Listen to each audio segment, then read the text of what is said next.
if your listing contract expires or you cancel it, you could be required to pay that brokerage a commission if it sells. I'll tell you why and how that all works coming up next.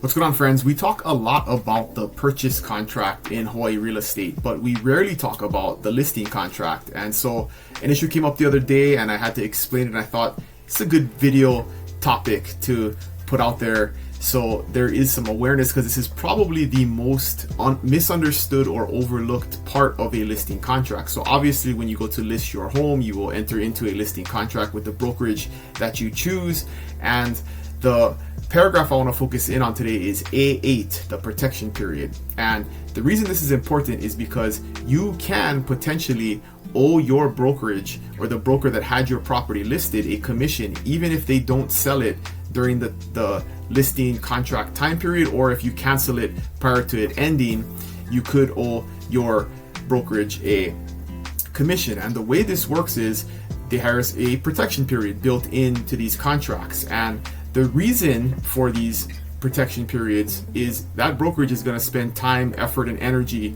in order to get your property sold and show it to many different buyers. And what it protects the brokerage against is if that seller finds a buyer or maybe meets a buyer throughout that process and the buyer says, hey, why don't you cancel the listing contract, or let's wait till it ends and then I'll buy the property from you at that point and you don't have to pay any commissions on it. Maybe you can give me a break on the commissions. It's a way to cut the brokerage out of their commissions that they're due. And in order to protect the brokerage from this, there is this protection period in there where if the property is shown to a buyer during the time that you are under contract with that listing agreement, you will still owe a commission. And so the way this works is within 10 days of the listing contract ending, so there is a specified time period. So if the contract ends and expires, or it is canceled for whatever reason, the brokerage needs to submit a list of names to the seller that will be included in their protection period. So the protection period is laid out there. That is a negotiable term. So some brokerages do 90 days, some do 120 days, some do 180 days, but that's something that you want to look into. The first section of paragraph A8 lays out how many days the protection period covers. So that's how many days after the listing ends. But the brokerage is required within 10 days to submit that list of names. So if the listing contract ends and there are these 10 interested buyers that I've shown the property to, I would submit that to the seller and say, here is our protection list. And if any of those people on that list purchase that property within the next 90 days, 120 days, 180 days, whatever we have on that protection period, whatever many of days is specified in that protection period, that seller would still owe our brokerage a commission for selling it to them within that protection period timeline. So this is important to understand.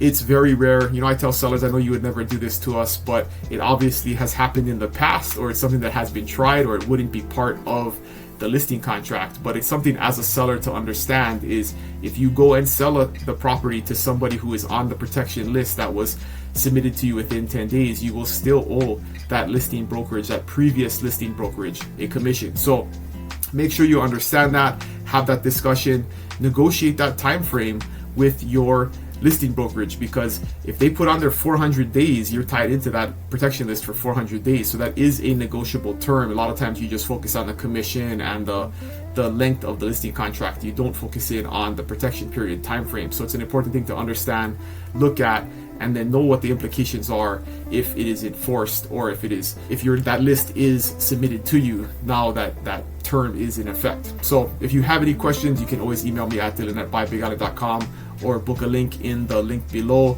Appreciate you guys watching. Make sure you understand what a protection period is before you list your property, and I'll see you guys next week. Aloha.